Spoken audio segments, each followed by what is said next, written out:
지금 이 시장이 주는 공포는 우리에게 위기로 보이지만 그 안에 분명히 기회는 숨어 있습니다. 2025년 4분기 연준은 결국 금리를 4%로 낮췄고 그리고 양적 긴축인 QT 종료를 선언했죠. 이 말은 곧 시장의 유동성이 다시 한번 풀려나게 될 거라고 해석할 수가 있습니다. 자, 그렇다면요. 이 돈들은 과연 어디로 흘러가게 될까요? 그리고 그 돈들은 흐르고 흘러서 암호화폐 시장에 언제쯤 도착하게 될까요? 오늘의 영상에서는요. 글로벌 M2 그리고 스테이블 코인의 공급 변화율, 그리고 그 사이에 숨겨져 있는 이 유동성 사이클의 진짜 신호를 살펴볼 겁니다. 그리고 오늘 저와 여러분들이 이것들을 다 이해를 한다면 우리는 앞으로 1년 이 시장이 어디로 움직이려고 하는지 정확하게 감이 잡히실 거라고 생각합니다. 자, 그럼 한번 시작을 해보죠. 자, 이제 2025년 4분기입니다. 연준은 이번 주에 금리를 4%로 인하를 했어요. 또한 양적 긴축을 12월에 종료한다고 발표를 했죠. 이 말은 시중의 유동성이 다시 공급이 될 거라는 뜻이에요. 그리고 제가 개인적으로 예상하는 건 뭐냐면요. 앞으로 한 3번에서 4번 정도의 추가 금리 인하가 진행이 될 것 같고, 그리고 특히 내년 2026년 5월에 현재 연준 의장을 지니고 있는 제롬 파월이 물러나게 되고, 그리고 트럼프가 임명하게 될 초강세 성향을 가진 연준 의장이 임명이 된다면요. 그 이후의 금리 전망 어떻게들 생각을 하시나요? 제 생각에는요, 분명히 금리 인하가 계속 진행이 될 겁니다.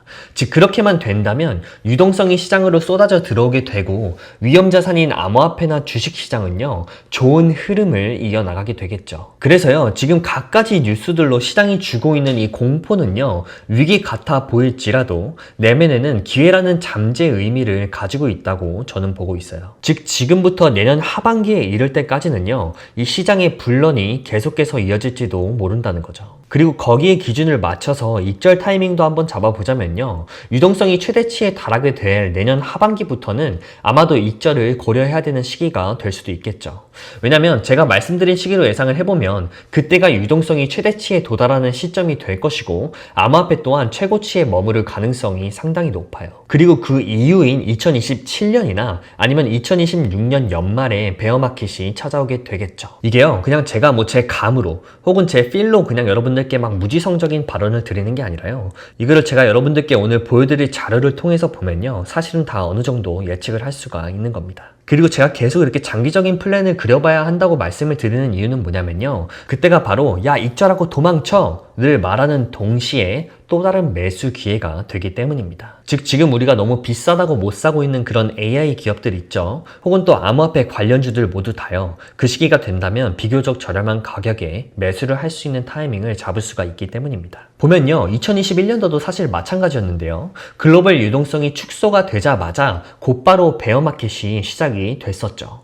자, 그렇다면 이걸 보면서 저희는 지금 2025년 4분기 현재 시점이 어떤 상황인지를 봐야겠죠. 그리고 이걸 이해하기 위해서 먼저 제가 보여드리고 싶은 건 현재 정부의 부채 리파이낸싱 주기를 좀 알아야 될 텐데요. 자, 현재 미국의 국가 부채는요, 약 38조 달러입니다. 이게 지금 실시간 미국 부채의 현황인데요. 실시간으로도 숫자가 이렇게 빠르게 올라가는 거 보이시죠? 제가 방금 이 멘트를 하는 순간에도요, 그냥 3, 4억 정도가 순식간에 늘어나는 겁니다. 현재 미국의 부채 비율은요, 미국의 GDP에 대비해서 약 120%, 즉 과거에 비교해서요, 거의 2배 정도 수준이 되는 겁니다. 과연 연준과 미국 정부는요, 이 부채를 어떻게 관리할까요? 바로 미국 국채를 통해서 할 겁니다. 현재 올해 12월만 해도요, 9조 달러 규모의 국채가 만기하게 돼요. 이걸 전부 다른 빚을 내서 갚아야 된다는 건데, 이게 결국에는요, 부채 제6자 사이클이 되는 건데요. 그러니까 국채가 만기가 되면요, 정부와 중앙은행은 새로운 국채를 발행을 하게 되죠. 이때 투자자들이 사도록 유리한 조건을 붙여서 발행을 할 텐데요. 이걸 실행하는 방법은 바로 유동성을 시장에 주입을 하는 거죠. 즉, 돈을 더 풀어서 시장에 현금을 공급하고 그 다음에 금리를 낮춰서 차입을 쉽게 만들고요. 그래서 투자자들이 국채를 더 많이 사게 만드는 것까지 하겠다는 거죠. 그래서 당분간 우리는요, 유동성이 들어온다는 이야기를 아마 여기저기서 많이 듣게 될 거예요. 현재 연준을 비롯한 각국의 중앙은행들은요, 금리를 내리고 있고, 그리고 미국은요, 12월에 QT 종료를 이미 예고를 했죠. 이 모든 게 결국에는요, 시장에 유동성을 주입하려고 한다라는 행위에서 다 같은 말입니다. 그리고 여기서 문제는 뭐냐면요, 결국에 이 모든 과정은요, 달러의 가치 희석을 가속화시키게 된다는 거죠. 왜냐면 만기된 국채와 부채를 갚기 위해서 더 많은 돈을 찍어내야 되기 때문이에요.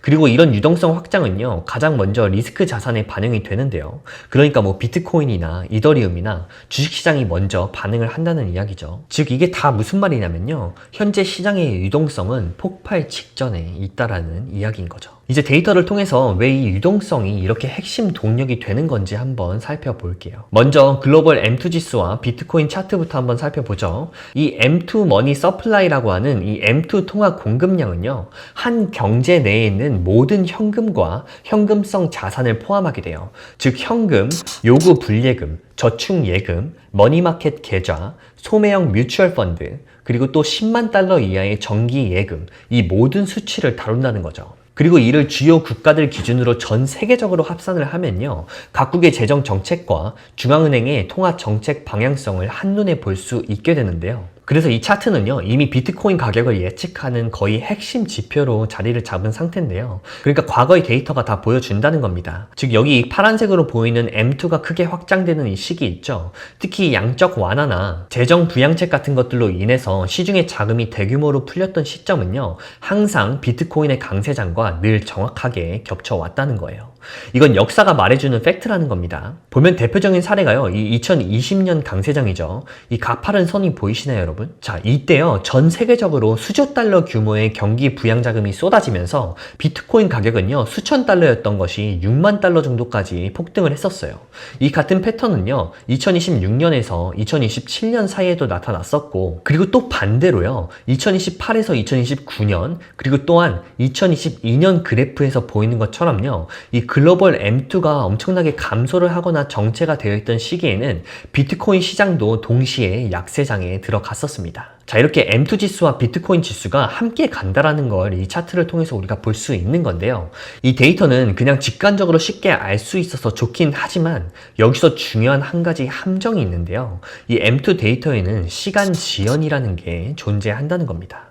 각국의 데이터를 수집하고 업데이트하는 데 시간이 걸리고요. 그리고 그 유동성 증가가 이 암호화폐 시장에 즉시 반영되지는 않아요. 왜냐면 처음에 새로 풀린 유동성은요, 보통 국채나 금 같은 안전자산으로 먼저 흘러가고 그 다음에는 우리가 흔히 하고 있는 이 주식시장으로 흘러갑니다. 그리고 마지막으로 비트코인 같은 고변동성이나 투기성 자산으로 유동을 하게 돼요. 즉 우리가 이 M2 지수 보면서 와, 유동성 확장이 시작됐다 하고 나서부터 실제로 비트코인 반응까지는 시차가 존재한다는 거죠. 그러니까 무슨 말이냐면요, 이게 단기적인 투자를 하는 사람이나 아니면 투기를 하는 사람들에게는 이 지연 시차를 이해하고 투자 타이밍을 잡는 게 전략적으로 봤을 때 매우 중요하다는 거고요. 그리고 제 개인적 투자 성향으로 이 지연 효과를 바라보면요, 제가 이해는 하고 있겠지만 결국 핵심은 변하지 않는 거기 때문에 사실 제 입장에서 크게 달라질 건 없습니다. 따라서 여러분들도요, 이 암호화폐는 이 글로벌 유동성을 따라가지만 약간의 시간차를 두고 움직인다 라는 거 알고 계시면 되겠고요. 이제 한번 다음으로 넘어가 보죠. 자, 그러면 여기서부터는요, 이 M2 지표가 보여주는 이 시간차의 문제 해결을 위해서 여러분들과 함께 보고 싶은 게 한 가지가 있는데요. 바로 스테이블 코인 유동성이에요. 그러니까 비트코인의 가격과 주요 스테이블 코인의 공급량, 즉 USDT나 USDC 등의 추이를 비교를 해보면요, 제가 방금 보여드렸던 이 M2와 비트코인의 상관관계 그래프 있었죠. 이것보다 이 스테이블 코인과 비트코인의 상관관계가 훨씬 더 높고 정확하다라는 점이 나타나게 되는데요. 자, 여기 보시면 역사적으로 스테이블 코인의 유동성의 변화는요, 비트코인 사이클과 거의 정확하게 일치해왔어요. 이 변화율은 유동성의 흐름을 매우 정밀하게 보여주는데요.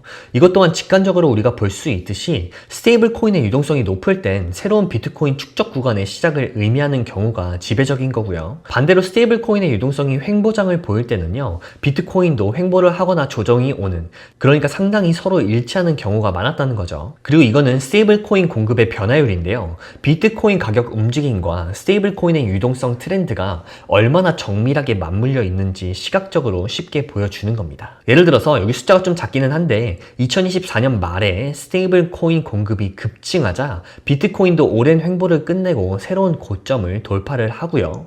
반대로 여러분들 다 기억하시겠지만 올해 4월 달에 엄청난 하락장이 왔었잖아요. 근데 그 하락장이 오기 전에 이미 스테이블 코인 공급률은요, 음수로 전환을 한 상태였어요. 그리고 최근에 최근에 다시 스테이블 코인의 공급이 반등세를 보이기 시작을 했는데요. 이는 비트코인 가격의 초기 반등 신호로 해석을 해볼 수가 있겠고, 그건 암호화폐 시장으로의 자금 재유입을 이야기를 해준다는 거죠. 자, 또 다른 과거 데이터에서 보면요, 이 유동성 변화율이요, 여기 보이는 이 0선을 상향으로 돌파할 때 매우 높은 매수 신호로 작동을 해왔다는 거예요.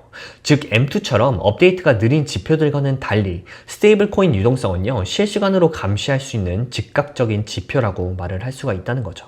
그리고 변화율이 양수로 돌아설 때를 포착을 하면 비트코인과 암호화폐를 축적하기에 굉장히 좋은 진입 단계를 캐치할 수 있게 된다는 겁니다. 자, 그래서 결론을 한번 지어보자면요, 제가 오늘 영상 처음으로 보여드렸던 글로벌 M2 성장률이 비트코인의 장기적 또는 거시적 트렌드를 보여준다면, 이 제가 방금 보여드렸던 스테이블 코인 공급률은 이 사이클 내부에서의 단기적인 포지셔닝에 꽤나 정확한 힌트를 준다는 거예요. 자, 그래서요, 오늘은 여러 지표들과 함께 현재 이 암호화폐 추세를 살펴봤는데요. 앞으로도 이런 좋은 자료들이 있으면 여러분들과 빠르게 함께 공유를 드리고, 저와 함께 이렇게 투자 여정을 이어나가시는 저와 구독자 여러분들이 되셨으면 좋겠습니다. 자, 오늘도 영상이 도움이 되셨다면 좋아요와 구독, 알림 설정까지 부탁드리겠고, 저는 다음 영상에서 인사드리도록 하겠습니다. 감사합니다.